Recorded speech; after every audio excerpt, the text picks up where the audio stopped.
Hello everyone and welcome back to The Split Decision. I'm Elias Blanco. Each week we'll look at the biggest headlines and fights throughout the past week in boxing. Listen, this week was pretty good. We have a new lightweight contender and we had some crazy boxing news. So without further ado, let's get to the fights. Alright, so the lightweight division is shaping up real nicely right now. You got Tank Davis as the WBA champion, Shakur Stevenson is the WBC champion, and Vasily Lomachenko and George Kambosos are fighting for the vacant IBF title. But there's one boxer who is knocking on the door of a world title shot. And over the weekend, El Camarón definitely made his case stronger. On Saturday, William Zepeda stayed undefeated, stopping Maxie Hughes in 4 rounds. Zepeda's high work rate and relentless pressure was too much for the Brit, forcing his corner to stop the fight before the opening bell of round 5. Zepeda now improves to 30-0 and is now in line for an IBF and WBA lightweight title fight. Man, what a special boxer Golden Boy Promotions have under their banner. A monster of a fighter with an entertaining Mexican style, William Zepeda is going to be a problem. Now, he's technically in line for a title shot, and he might be hard to beat. His pressure, high volume output, and the fact that he's a fast starter, he's going to give everyone at 135 some problems. William Zepeda is already a top 5 lightweight in the division right now, and it's only a matter of time that he runs through that division. Alright, so the monster Naoya Inoue has to defend all his belts on May 6th, but he won't have to wait long for another challenger. Last Wednesday, Australia's Sam Goodman kept his unbeaten streak going, stopping Mark Schliebs. Goodman walked down Schliebs, throwing combinations and overwhelming his opponent. But in the 4th round, the ref saw enough and put a stop to the fight. Goodman improves now to 18-0, and a fight against the undisputed super bantamweight champion is most likely the next move. Alright, so let's check out some other fight results from this past weekend. Over in England, Nathan Heaney and Brad Pauls fought to a split draw. Listen, this was an entertaining fight for Heaney's British middleweight title. I thought Heaney was doing good in the beginning, but Paul started to pick it up in the end, even hurting Heaney a few times. Also on that card, Joe Joyce bounced back after suffering his first 2 career losses, stopping Cash Ali in the 10th and final round. A must-win fight for Joe Joyce. This was a must-win if he wanted to be a serious contender in that heavyweight division. Also on that same exact card, Zach Parker defeated Tyrone Zoigy by unanimous decision. Not a real impressive performance. He actually got dropped by Zoigy early in the fight. I think he needs a lot more wins at 168 if he wants to be considered a serious contender. And then last Wednesday, over on Pro Box, Radovoja Kalajic stopped Sullivan Barrera, literally knocking him out of the ring. That was a brutal stoppage. So again, those were some very exciting fights from this past weekend. And let's take a look at the upcoming fights for this week. On Friday, we have about 3 fight cards happening simultaneously. First up, we have Chris Bork versus Ashley Lane for the vacant British bantamweight title. Listen, I love me some British boxing, so you know I'm going to tune in for that one. Also on Friday, though, a contender at super featherweight is going to be in action as Albert Bell takes on Jonathan Romero. Listen, Albert Bell is a slick, technical fighter. I am definitely going to be watching that one. That one's going to be on Fight TV pay-per-view, so be sure to buy that. And on Friday over in Italy, Michael Magnesi takes on Masanori Rikishi. Another super featherweight division fight against 2 up-and-comers, so don't sleep on them. And then on Saturday over in the UK, this is the big fight this weekend. The undefeated Brit, Dalton Smith, will take on the gamed Jose Chon Zepeda. Listen, Dalton Smith is undefeated. He is looking to knock on the door for a world title fight. And he's fighting a very gamed opponent in Jose Zepeda, a guy who's fought guys like Jose Ramirez and Regis Prograis. Not the biggest week of fight cards, but you know, for boxing fans, for boxing peers, it should be an exciting one. So it looks like we're going to have to wait a little longer to watch the UK's biggest grudge match. The highly anticipated rematch between Josh Taylor and Jack Catterall has been postponed again. It is reported that Taylor suffered an injury during training. The bout, which was originally scheduled for April 27th, will now be pushed back to May 25th. Now, this is not the first time a Taylor-Catterall fight has to be pushed back.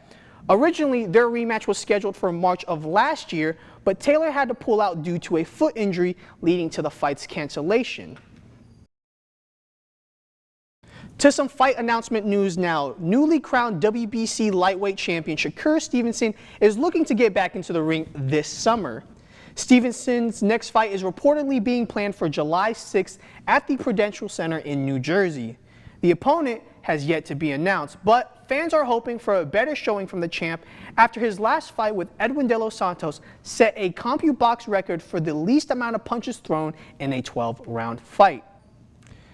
A marquee rematch in the UFC is happening in the boxing ring.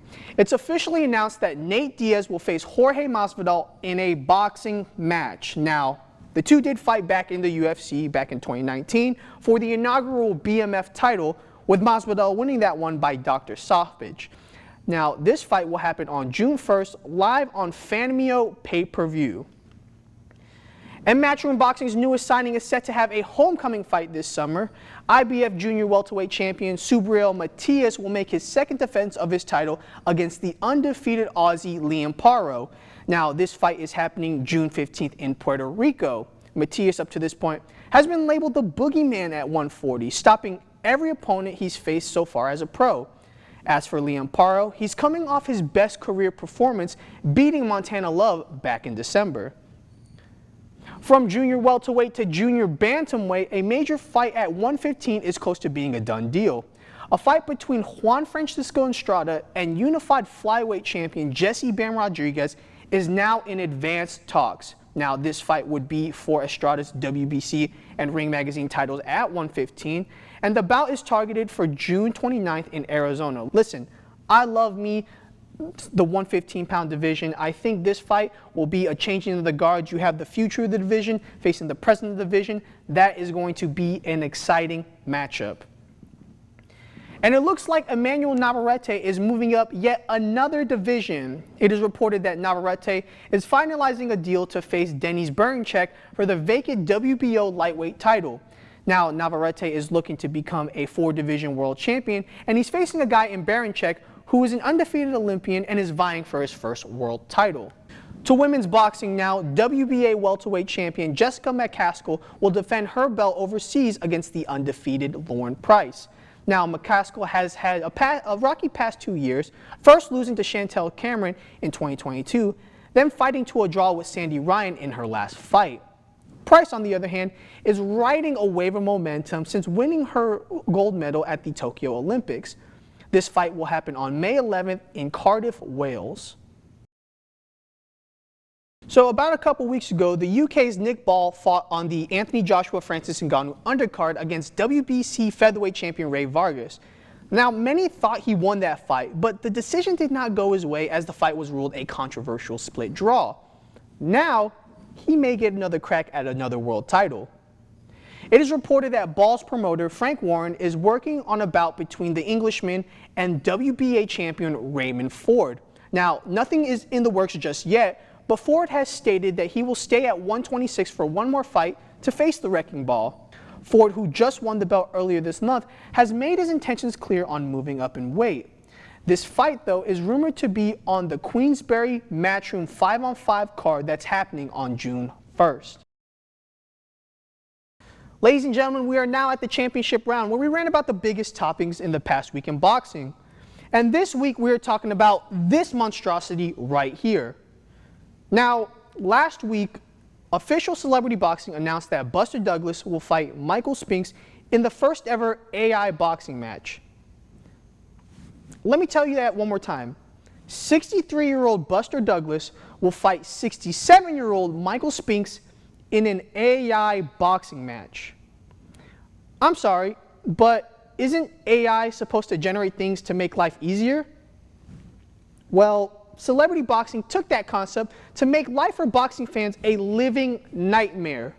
Like, what is an AI boxing match? How is this contest going to be simulated? Why are they having a real face-off if they're not actually going to be fighting for real? Leave their legacies and their fedoras alone. Now, this isn't the first time Celebrity Boxing wanted to do something weird. Last year, they put on a fight between boxing legend Roy Jones Jr. and bodybuilder Endo champ inside the metaverse. And that fight was really, really bad. All this promotion is trying to do is exploit these boxing legends for their own financial gain. And these two boxers that they're trying to get right now, their legacies are already set in stone. Take Buster Douglas, for example. He's already in the history books for pulling off the biggest upset, arguably in sports history. Think about it. 42-1 underdog against the unbeatable Mike Tyson, and he shocked the world. And Michael Spinks, he has done it all. He is an Olympic gold medalist, a 2-division world champion, undisputed at light heavyweight, the lineal heavyweight champion for 3 years, and he gave the great Larry Holmes his first 2 career losses. None of this makes any sense, and honestly, like, the two don't even have real history with each other, so this match is just made at random. This has got to be the most pointless event in boxing this year. And, you know, I genuinely hope that this is the first and last time we hear anything or everything about AI boxing. Guys, that's all the time we have for fights today. Thank you guys for watching the Split Decision. Be sure to like, share, and subscribe. We're going to have videos every single Monday. Thank you guys for watching The Sweet Science. I'm Elias Blanco, and I'm out.